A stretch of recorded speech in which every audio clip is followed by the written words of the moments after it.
মাগুরা সদর উপজেলায় এক যুবকের ঝুলন্ত মরদেহ উদ্ধারের ঘটনায় এলাকায় চাঞ্চল্যের সৃষ্টি হয়েছে।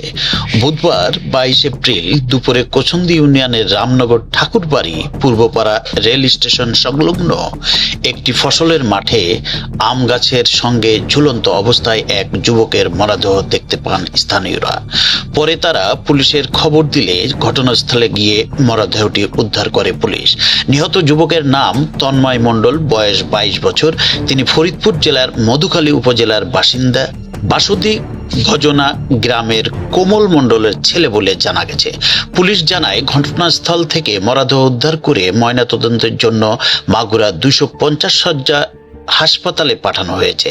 মাগুরা সদর থানার অফিসার ইনচার্জ আশিকুর রহমান জানান, প্রাথমিকভাবে ধারণা করা হচ্ছে এটি আত্মহত্যার ঘটনা, তবে ময়নাতদন্তের রিপোর্ট ছাড়া মৃত্যুর প্রকৃত কারণ নিশ্চিত করে বলা সম্ভব নয়। আমি মোহাম্মদ আশিকুর রহমান, অফিসার ইনচার্জ মাগুরা সদর থানা মাগুরা।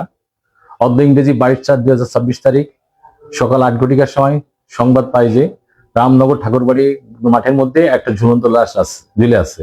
সংবাদ পাওয়ার সাথে সাথে আমরা প্রাথমিকভাবে আমাদের অফিসার ফোর্স ঘটনাস্থলে টিম পাঠাই। টিম প্রেরণ করে তারা ঘটনাস্থলে ঝুলন্ত লাশটা দেখতে পাই। ঝুলন্ত লাশের মৃতদের পরিচয় জানা যায় যে তার নাম তন্ময় মণ্ডল, বয়স 22 বছর, তার গ্রামের বাড়ি মধুখালী, ফরিদপুর। মৃত্যুর সঠিক কারণ নির্ণয়ের জন্য আমরা শ্রোতাল পত্রিকা তৈরি করে আমরা পোস্টমর্টমের জন্য সদর হাসপাতালে মর্গে প্রেরণ করি। এ ব্যাপারে আইনগত ব্যবস্থা প্রক্রিয়াধীন। এদিকে ঘটনাটি ঘিরে স্থানীয়দের মধ্যে উদ্বেগ ও নানা আলোচনা তৈরি হয়েছে। অনেকেই জানতে চাইছেন, এটি সত্যি আত্মহত্যা নাকি এর পিছনে অন্য কোনো কারণ রয়েছে। আমার নাম বাসুদেব মণ্ডল।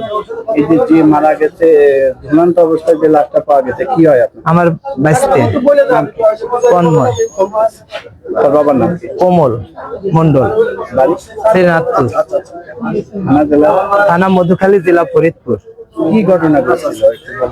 স্যার, শনিবারের দিন হলো বাড়ি থেকে বেরোইছে, তার আর আমরা কোনো নিউজ পাইনি।